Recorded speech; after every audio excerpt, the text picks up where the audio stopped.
Om Tvameva Mata Cha Pita Tvameva Bandhuscha Sakha Tvameva Vidya Dravinam Tvameva Sarvam Mama Deva Deva Sri Dakshina Murti Sudeshi Kendram Dvaipayanam Sutrakratam Munindram Sri Shankaram Bhashyakritam Yatindram Maddeshi Kanchapi Namami Vityai Om Namo Brahmadibhyo Brahma Vidya Sampradaya Kartrubhyo Vamsarishibhyo Mahadbhyo Namo Gurubhyah Sarvopaplavarahita Prajnana Ganaha Pratyagarto Brahmaivaham Asmi Om Prapanna Parijataya Totra Vetraikapanaye Jnana Mudraya Krishnaya Gita Mritaduhe Namaha.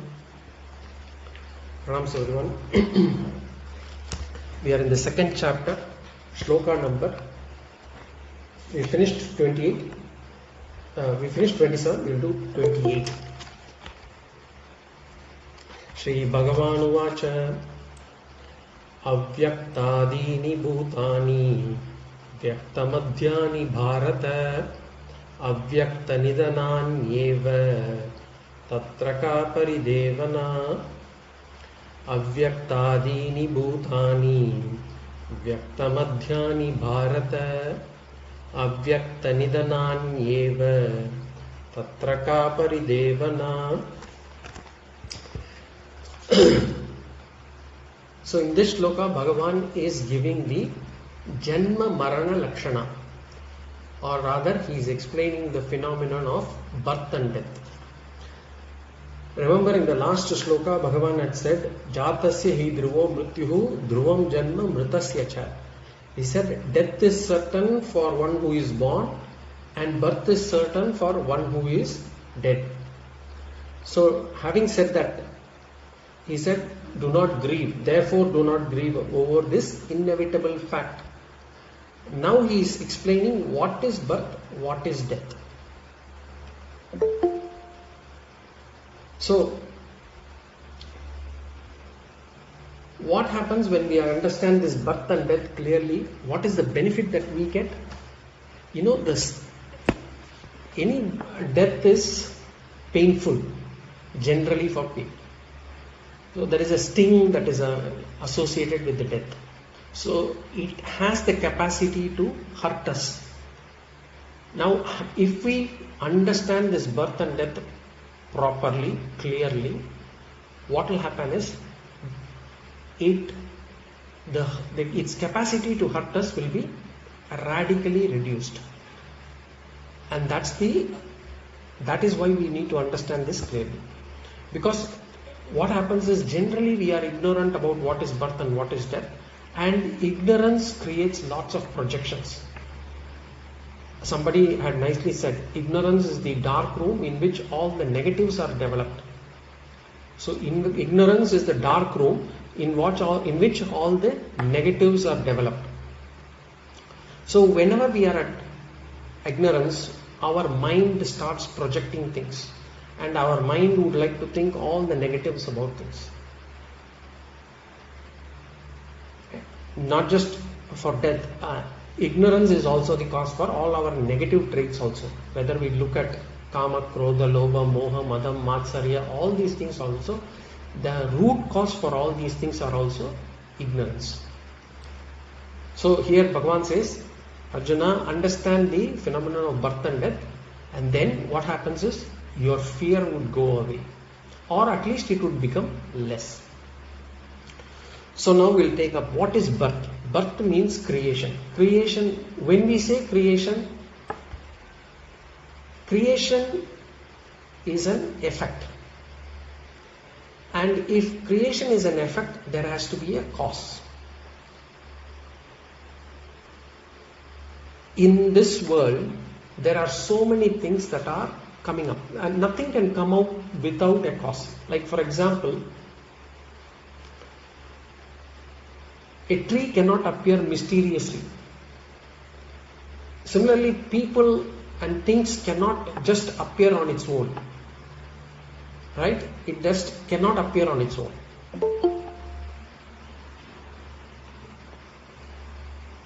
nothing can appear and nothing can disappear mysteriously.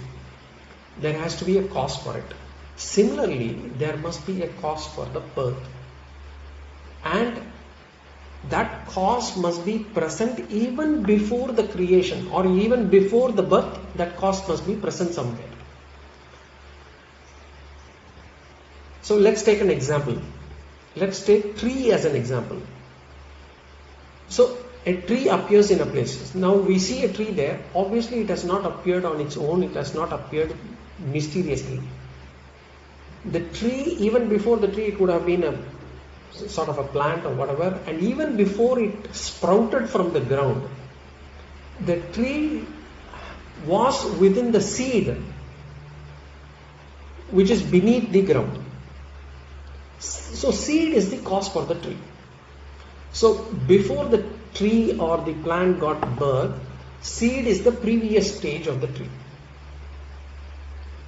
Now what we can also understand here is, we can also notice one other thing. Whilst the tree has got all these different parts like branches, flowers, fruits and all those things, those differences are not observed in the seed. Looking at the seed, we may not even know how big will this grow to, what will be the different flowers, what will be the color of the flower, what will be the color of the tree leaves, whether it will grow with a huge trunk or a thin trunk, or whether it will grow tall, short, we will not be able to know. So let's now come to the birth. So what is the definition of birth? Birth is the state of manifest. Or we say birth is nothing but manifestation. In Sanskritam we call this as vyaktam. Vyaktam means manifest. Or in other words, vyaktam means that which is experienced by sense organs. So if birth is vyaktam, if birth is manifest, if birth can be experienced by the sense organs, then the cause of the birth, it will be avyaktam, it will be unmanifest. If an object attains manifest stage, it is called as birth. Or in other words, once it becomes experienceable, then we can say it is born. So until the plant had sprouted, we do not experience the plant. But the plant has got an unmanifest form. That unmanifest form is called the seed. So what is birth? Birth is nothing but the process of changing from unmanifest to manifest. Or when a thing changes from avyaktam to vyaktam, we term that as janma, birth. Now if you look at it and we reverse it, it becomes, reverse is true for death or maranam. What is death?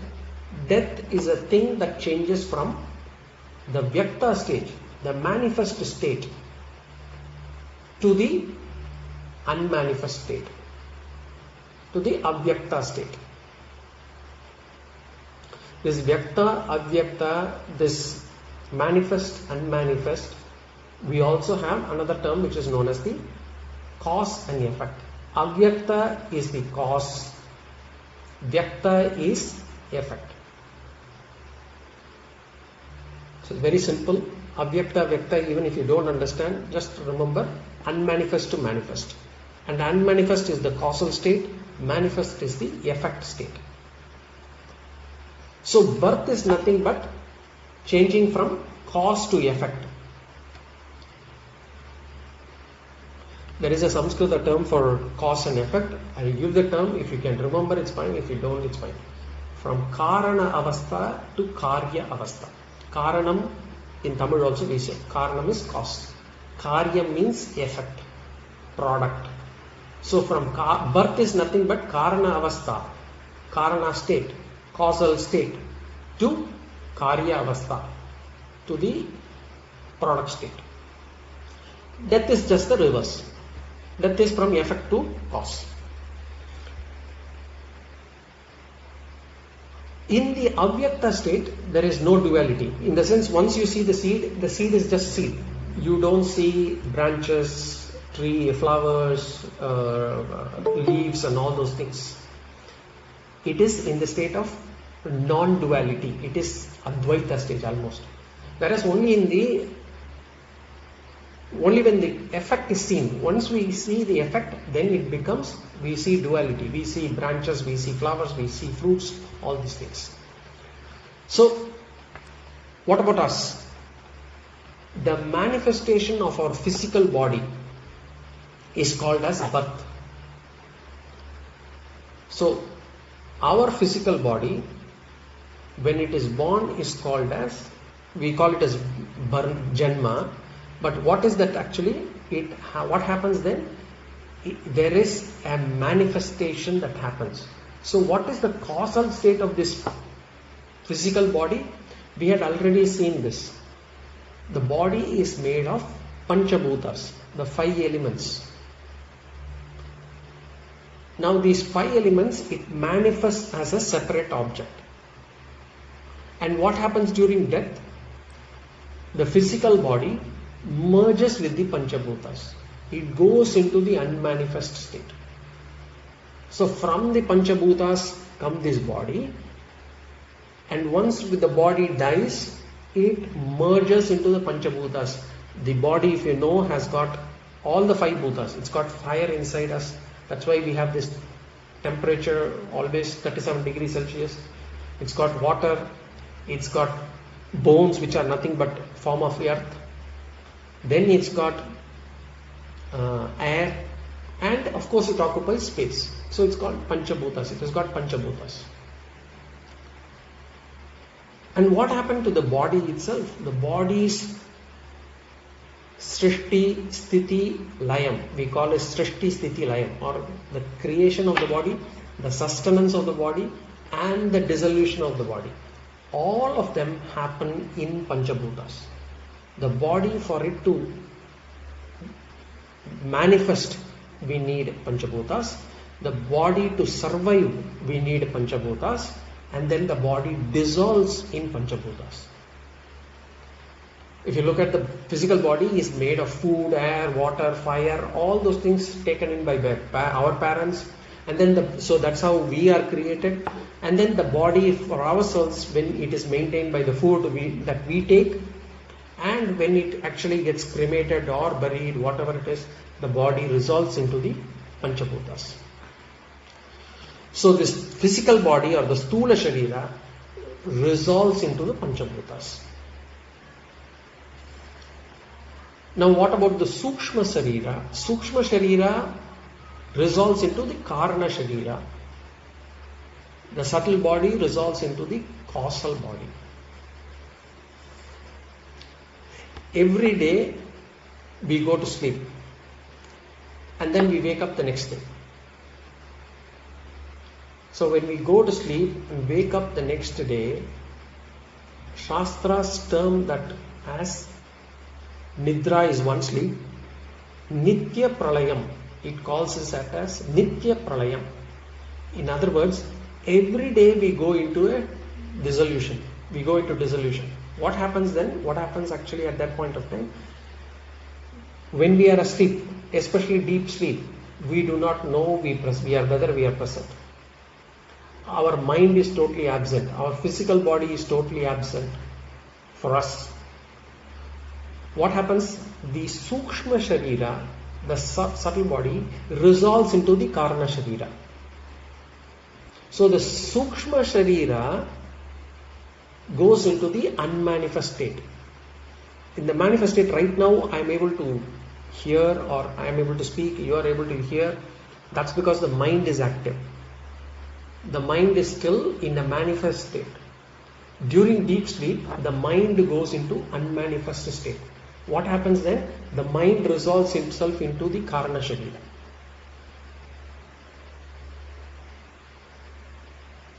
So the physical body comes into manifest and goes into unmanifest during birth and death, whereas the mind, which is the sukshma sharira, it comes into the vyakta stage and avyakta goes back into avyakta state every day.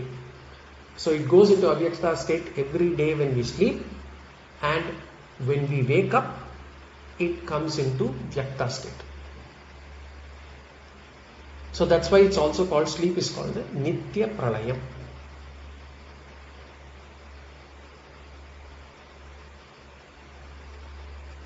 Now, this is at a micro level. We are talking from an individual standpoint. If we take it at a macro level, if we talk about the universe itself, this prapancha, this prapancha also comes into creation and goes into dissolution. So there is, for this universe also, a causal state and a manifest or an effect state, causal and effect state, or we can say basically there is also an avyakta state and a vyakta state. And when does it come into vyakta state? Whenever we say the creation is called as vyakta state. When was the universe created? We say the creation is available. The world or this universe is available during Brahma's daytime. We say Brahma, when he is awake, the universe is available. When Brahma goes into sleep, the universe goes into sleep. And there are a number of years that our Shastras have given. Basically, Brahma's daytime, one day, is 1000 Chaturyugas. 1000 Chaturyugas, you know there are 4 yugas, Satya Yuga, Treta Yuga, Dwapara Yuga and Kali Yuga. Satya Yuga or Krita Yuga we say, then Treta, Dwapara, Kali Yuga. This is one Chaturyuga. So 1000 such yugas make one Brahma's daytime. So 1000 such Chaturyugas make one Brahma's day. And one Brahma's day is called as one Kalpa. One Kalpa. In terms of the human years, how many years are we talking about here? For Chaturyuga, it is 43,020,000 years. 43,020,000 years is one day for Brahma. And when Brahma goes to sleep after 43,020,000 years, when Brahma goes to sleep, the pralayam happens. What we have heard of pralayam, srishti pralayam. Pralayam is dissolution. What happens then? The entire prapancha, this entire universe goes into avyakta state. The avyakta state is called as Maya. So this universe goes back into Maya. What happens then? What does it mean? All the Sukshma Shariras, even the Karana Shariras, the Panchabhutas. Forget the physical body. The physical body has already merged into Panchabhutas now. We are talking about the Sukshma Sharira, the Karana Shariras, the Panchabhutas, even the individual Jivas, Papa and Punya, they all go into the unmanifest form. It goes back into Bhagavan's Maya. We call it as Maya. When it happens? During Pralaya. During Pralaya, the whole thing resolves or dissolves. Now, when Brahma wakes up, then the entire prapancha comes into manifest state. The srishti happens, what we call as the creation happens. Then again the whole universe comes back to life, and then it stays there for another 43,220,000 years until Brahma's one more day, and then when he goes back into sleep, again it goes into the avyakta state. So therefore, the whole world, there is nothing that is destroyed. That's why our culture, our shastras are never against science. In science, it has been proved, at least for some years now, some years back, that matter and energy is neither created nor destroyed. It just moves from one state to another. In the same way, this is what our shastras say. Our shastras have been there for long, millions of years now. Our shastras say that nothing is destroyed. Everything goes from one state to another. What is one state? Vyakta state to avyakta state. Manifest to unmanifest. And then during Srishti, unmanifest to manifest. So there is no destruction at all. We call them as dissolution. So there is no destruction, no creation also. Srishti is nothing but changing from unmanifest to manifest. So this total destruction does not exist, total creation does not exist. Even by the law of conservation of matter and energy, nothing is created, nothing is destroyed. So we can even claim that even Bhagavan cannot create a millimeter of matter. Even Ishvara cannot create anything. We do accept that Ishvara is omnipotent. And omnipotent is one who can do everything that is possible.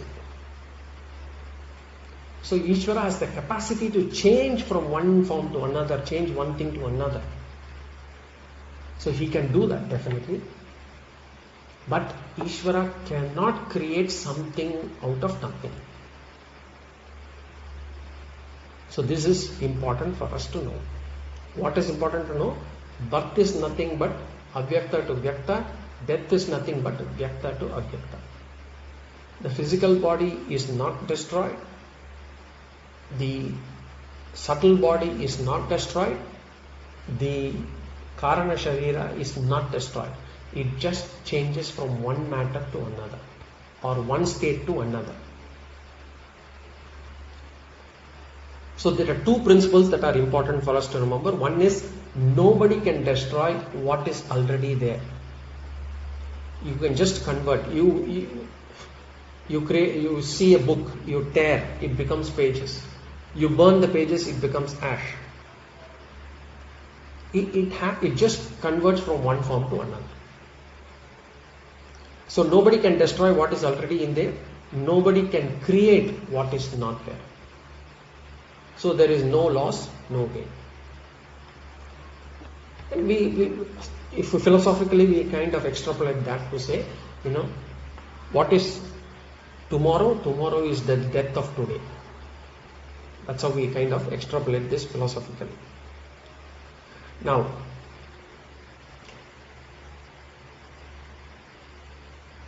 to sort of give another example which is probably easier to understand, when the water is evaporated into steam, when the water is converted into steam, we can, from the standpoint of water, we can say, okay, it's the death of water. Water is died. Water has died, it's the death of water. And from the standpoint of steam, we say it's the birth of steam, the creation of the steam. So the destruction of water is the creation of steam. But in effect, there is no change. It just changes from one state to another. Similarly, this body, creation is nothing but Panchabhutas coming together in some proportion. The Panchabhutas coming together in one proportion creates this body. The maintenance of this body, the sustenance of this body is through the Panchabhutas. And when the body dies, it resolves into Panchabhutas. So everything is changing from one form to another only. This present condition, whatever we are in now, we are in the manifest condition. So there is nothing called destruction. Now let's come back to this war. Now, how does Bhagavan want to educate Arjuna here? What does Arjuna think? Arjuna thinks that Bhishma and Drona's anatma will be destroyed. You remember Bhagavan has already said Atma Nitya hai. Atma is eternal. So you cannot destroy Atma. Now Arjuna's thought process could be that I don't believe in it. I believe that the Atma is along with the body gets destroyed. So first Bhagavan said whatever is to be destroyed will be born again. Whatever is born will die again. And what is this? He basically explains here that there is nothing that is totally destroyed. Atma will, even if their Atma will gets destroyed together with the body, you have to understand there is nothing called destruction. It's only one form change from one form to another. That's why we say somebody, even if you talk about wealth, somebody says, this young son of this rich person, he destroyed the wealth of the family through his ways. No, he does not destroy the wealth of his family. There is no destruction of wealth. What would have happened is the wealth would have been gone to somebody else. It could have been redistributed with somebody else. It appears there is destruction, but in truth, it just changes from one form to another. Similarly, birth or Janma is when an object changes from unmanifest to manifest, and death is when the object goes back to its unmanifest form. What about Atma? Atma Nitya hai. We should not have any doubt around that. Atma Nitya hai. Who am I? I am that Atma. Aham Brahmasmi. We are now talking about the physical body only, the Anatma. Atma, does it have a vyakta state and avyakta state? No. Atma does not have multiple states. There is only one Atma. It does not change at all. It is nirvikara. It does not have any change. What we are talking about is only the physical body, the Anatma. The Anatma has got vyakta, avyakta and all those things. And as I said, the whole prapancha, when it becomes an avyakta state, the whole prapancha when it resolves, that is called as Maya. And when it comes out, it becomes Jagat. The universe is the vyakta stage, is the manifest stage of Maya. Maya, when it manifests, it becomes Jagat. Jagat, when it goes into unmanifest state, it becomes Maya. So this is the concept that we have to understand. And this knowledge is given here by Bhagavan about birth and death. If we understand this properly, we will not fear death. Because there is only change that is happening, and the change is constant. It will definitely change. We do not have any control on it. We have to accept the change. The problem is not the change. The problem is our refusal to accept change. We accept some changes. We don't accept some changes.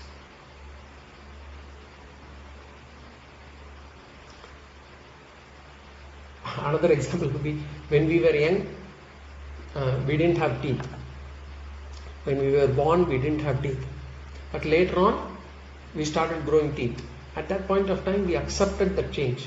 When the teeth started growing, we accepted the change. Because we could eat different delicacies, we are able to use the teeth properly. But once when the teeth starts falling, we will have difficulty accepting the change. There is no point in resisting that. Something that has to happen will happen. We have to accept those on which we do not have any control. If we resist, that becomes our sorrow. Bhagavan says, if you want peace of mind, you accept those changes that are inevitable. And here in this shloka, Bhagavan says, there is no birth or death.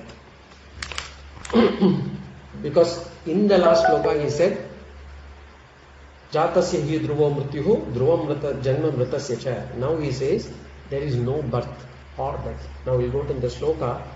Avyaktadini bhutani vyakta madhyani bharata. Bharata means O Arjuna. Bhutani means all beings. Avyaktadini bhutani. Bhutani means all beings. Here he means the shariras, all the stula sukshma shariras. How were these in the beginning? He says, or in other words, all these jivarasis, not just humans, all the animals and all those plants and others. Avyaktadini. Avyaktadini means are unmanifest in the beginning. Avyakta. Avyakta means unmanifest. Avyaktadini are unmanifest in the beginning. In other words, these bodies have been resolved within the Maya of Ishvara.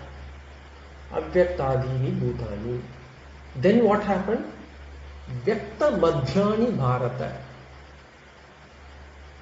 Vyakta, it became manifest. Where? Madhyani, in the middle. So from unmanifest, it became manifest. So these bodies have come to manifest. Then what happens? Avyakta nidanan eva. Nidanan means in the end. In the end, what happens? Eva avyakta. It is again goes back into the unmanifest in the end. So from unmanifest, it comes to manifest and then again goes back into unmanifest. Basically, he is establishing the cycle. Avyaktadini bhutani, vyakta madhyani bharata in middle, then again in the end it goes to avyakta. Avyakta nidanan eva. So it again goes into the unmanifest form. So Bhagavan establishes the cycle. And he says there is no birth or death, it's just a change of state from one form to another. Now what is the lesson from this? Tatra ka paridevana. Ka means what? What is the use of? He says, Bhagavan is questioning. Ka, what? Paridevana. Paridevana means grieving.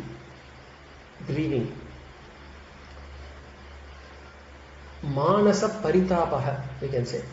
The shokam that we get in the mind is called paridevana.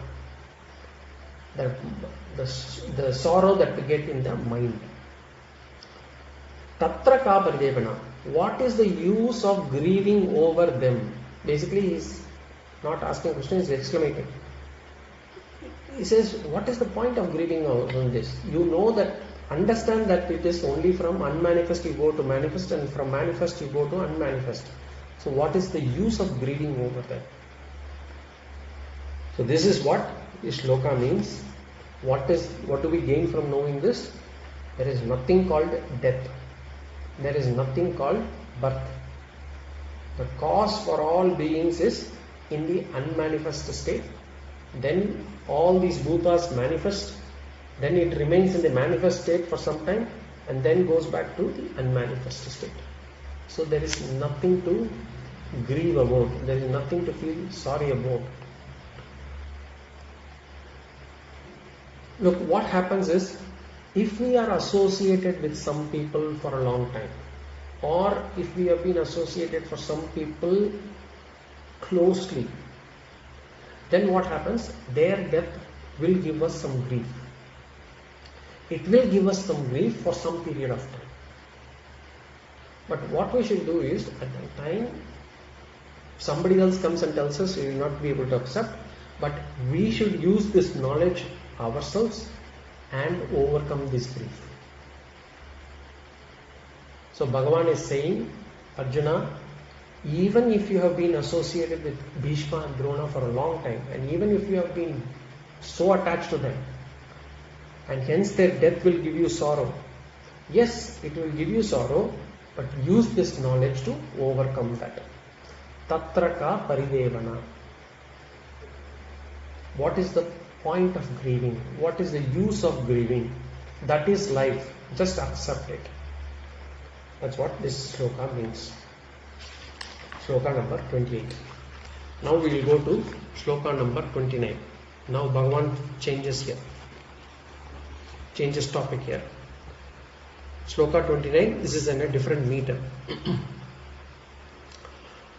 Ascharyavat pashyati kashchidenam Ascharyavat vadati tataiva chanyah Ascharyavaschainyamanyah shrunoti Shrutva penam vedana chaiva kaschit Ascharyavat pashyati kashchidayenam Ascharyavat vadati tataiva chanyah Ascharyavaschainyamanyah shrunoti Shrutva penam vedana chaiva kaschit. So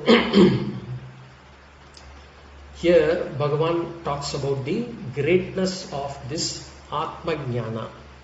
What is Atma Jnana? We have seen from sloka number 12 to 24.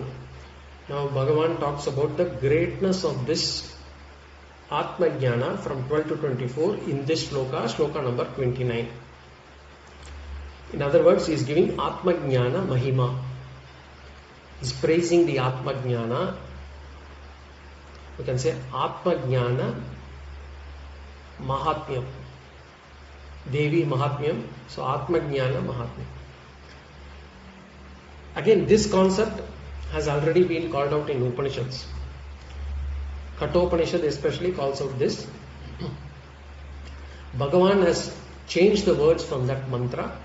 We already saw there are two slokas that Bhagavan had picked up from Kathopanishad. Sloka number 19 and 20. We saw Yeyenam veti hantaram ishchainam manyate hridam Ubautau vijanitaha Nayamantina anyate. And then we saw Najayate mriyate va kadachite Nayam bhutva bhavita navana bhuyah Ajo Nitya shashvatoyam puranaha Nahanyate hanyamane sharire. Sloka 19-20 were also picked up from Kathopanishad.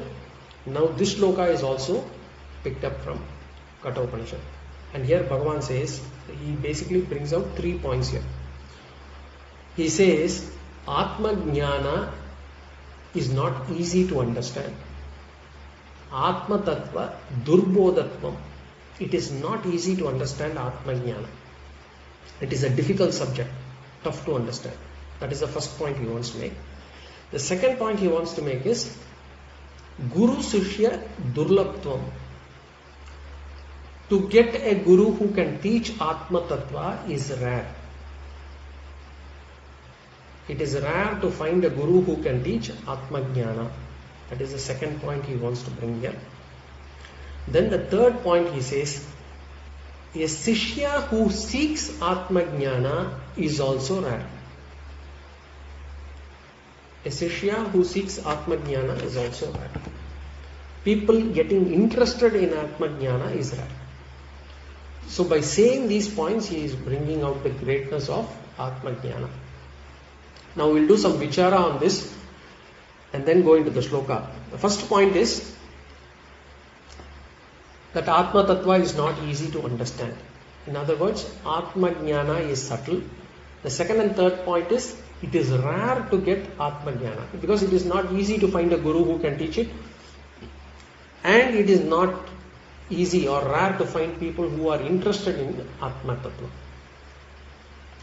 See, generally speaking, it is easy to find people who teach Puranas, Itihasas, say Bhagavad Purana, Ramayana, Mahabharata. You have all these, there are lots of people who are there to teach this.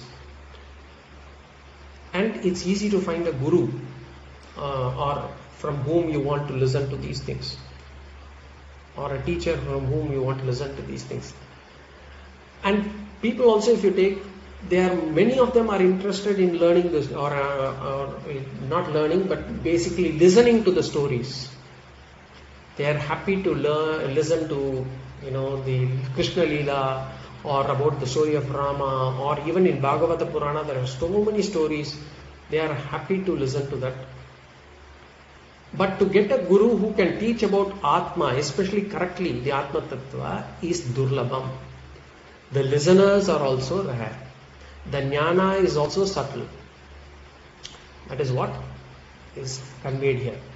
The word Ascharya denotes two meanings. Ascharyam, when we say, in Tamil also sometimes we use Ascharyam. Ascharya means subtle. Ascharyam also means rare. General translation of the word Ascharyam, we use it for wonder. It's wonder. When do we call something as Ascharyam? It's wonder. It's wonderful. Ascharya. So there are two meanings. The first meaning is Ascharya means that which does not happen usually. That which is not usual. That is called as Ascharya. If it is happening something regularly, we do not call that as Ascharya. Ascharya. So suppose if we see the medal winners who perform in Olympics. When we see them with wonder, Ascharya, because these are not, no normal human beings can perform all these, whatever they're doing. It's not for normal human beings. These are special, these are rare, unusual, or they are difficult. So we call it as asadharanam ascharya. So unusual, it is not usual. Asadharanam ascharya. That which can be done by everyone cannot be called as ascharya. Suppose somebody eats 6 idlis. We don't call that ascharya. Anybody can eat 6 idlis. But if somebody eats, say, 25 idlis in one go, and it is unusual, so we call it as ascharya. The second meaning, as I said, is rare. That which is not frequent. If on the road we see especially in India, we see a dog, that is not ascharya.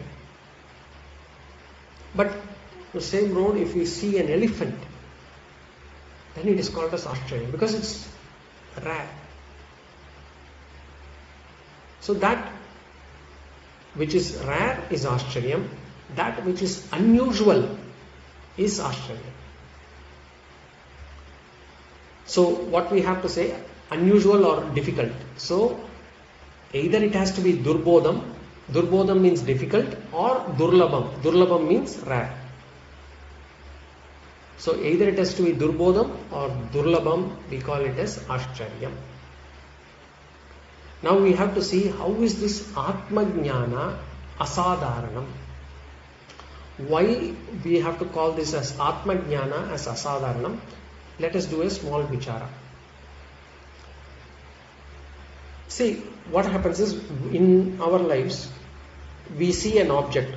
When we see an object, we get the knowledge of the object. And to get that knowledge of that object, we use an instrument to understand it, and then we experience the object.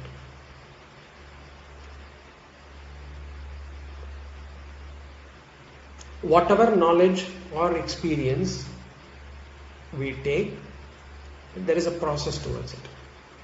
We will say, I have got this knowledge about this object. So, when I take a phone, I look at the phone, I try to understand the phone, I try to get the knowledge about that. I experience the phone, and by experiencing the phone, I understand the object much better. So I have got this knowledge about this object. And generally what happens is, everything that I try to understand about is all different from me. It is all different from me, the subject.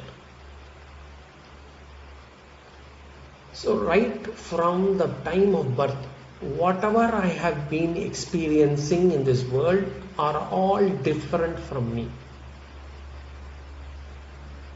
And for anything in this world, the object of knowledge there are subjects which give, there are subject matters in, there are topics through which I understand about these objects. These topics could be in physics, chemistry, mathematics, whatever.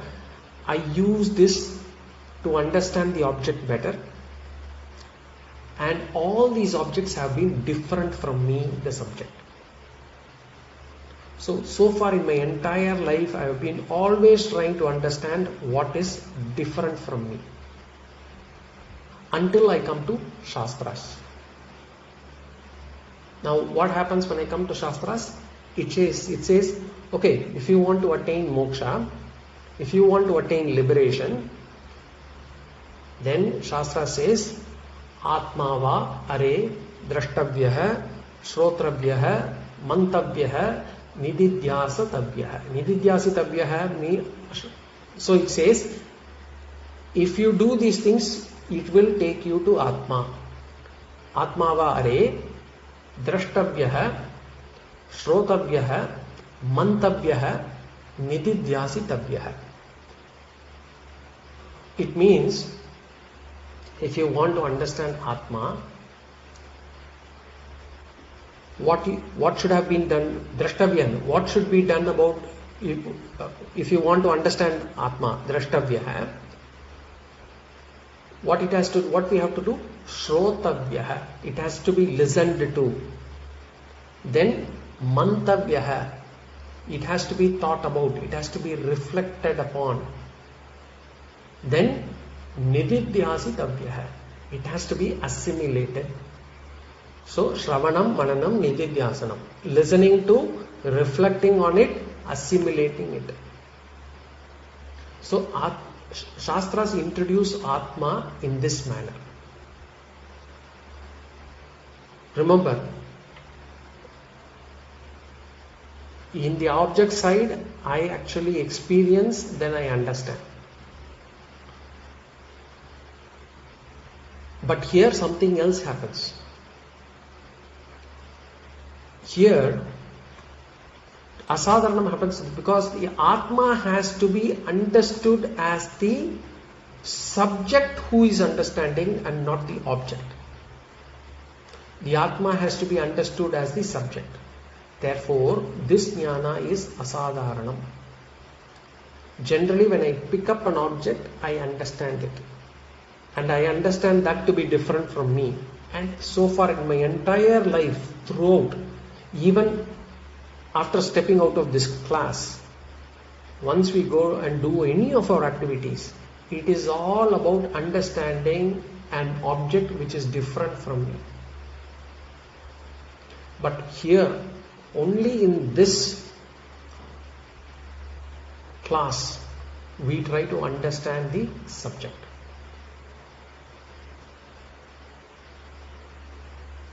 And how do I need to understand this? How do I get the understanding of Atma Jnana correct? I get the understanding, I can claim that I have understood Atma correctly only if I understand Atma to be the subject and not the object. If I try to experience or understand the Atma in the same manner as I try to understand other objects that I come across, I will fail miserably. I should understand the subject in a different manner, much different to the ways that I try to understand other objects. Whether it is physics, chemistry, biology, my accounts, whatever, marketing, sales, products, whatever we talk about, it's all different. And there is a way to understand that. I cannot apply the same method here.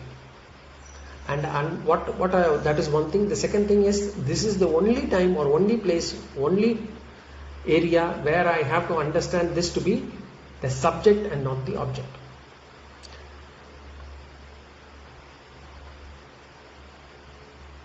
In fact, Shastram actually, when it tries to explain this, in Upanishads it will say, Atma to be Shrotasya Shrotram, it will say. Shrotrasya Shrotram.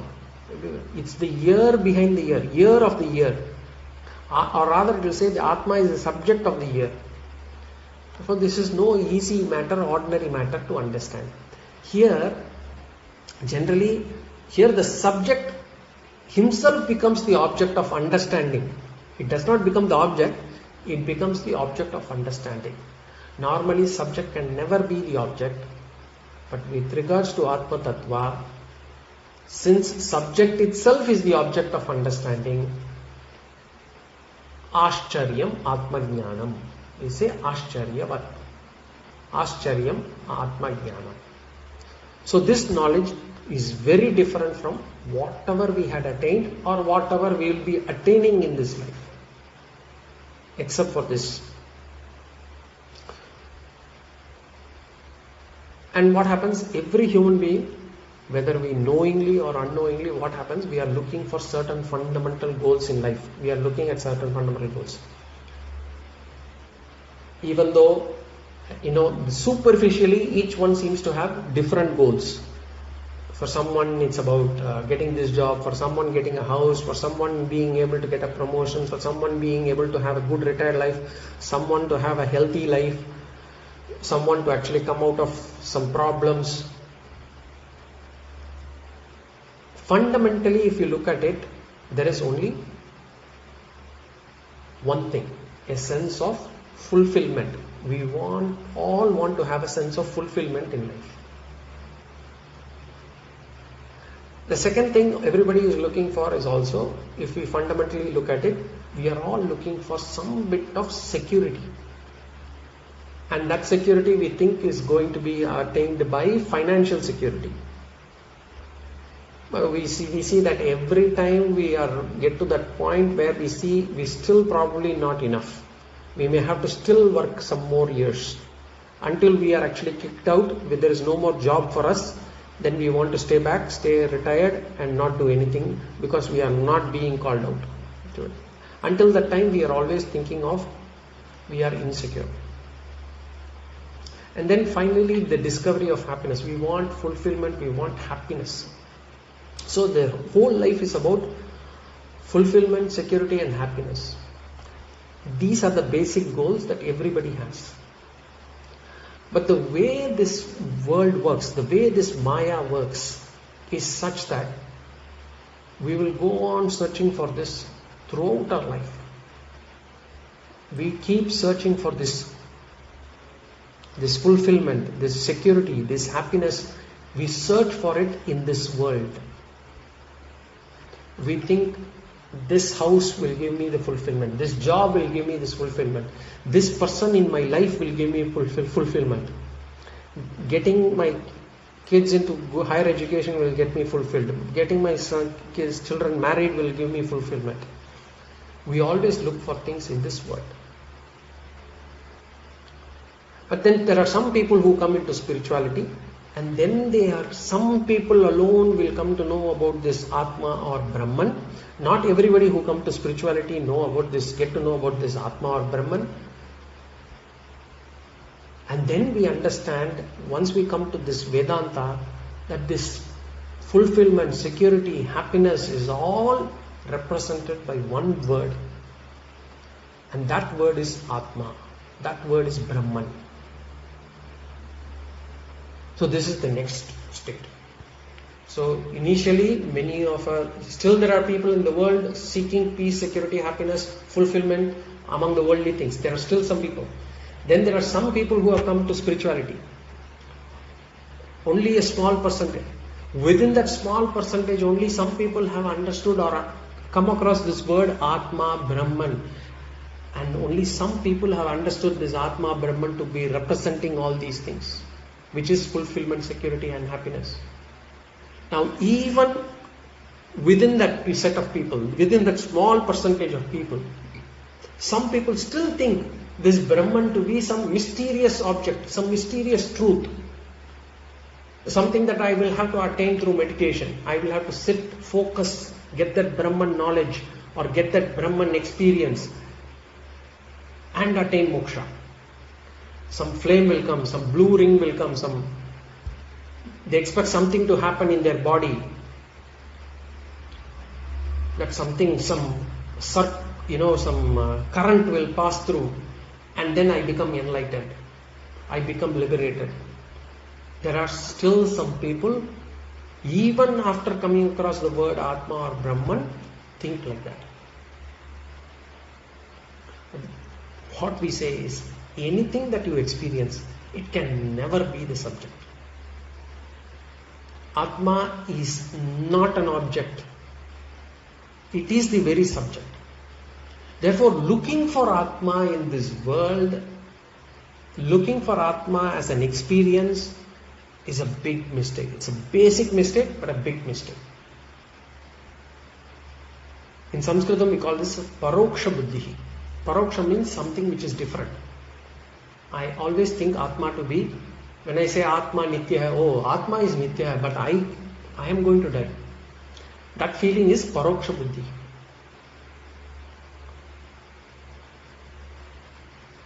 But by some punya, if we come to Vedanta, because to come to Vedanta you need some punya. To understand Vedanta you need some punya. By some punya, if you come to Vedanta, it comes out and says that which you are seeking in this world, which is fulfillment, security, happiness, is actually you. Now that discovery, it becomes the greatest wonder for me. I'm like, what? So 40, 50 years I've been, wasting my time looking for this fulfillment, contentment, security, happiness in this world. Now you say it's all within me. It's me. So then this self-knowledge is the greatest wonder. Because whatever I seek, I am. It is like the sugar looking for sweetness. Sugar is looking for, where can I find sweetness? It is sugar, and it is in sugar itself. In the same way, that's why we say, this jnanam is asadharanam. So this is the first reason for us to call Atma Ashcharyam. Atma Ashcharyam.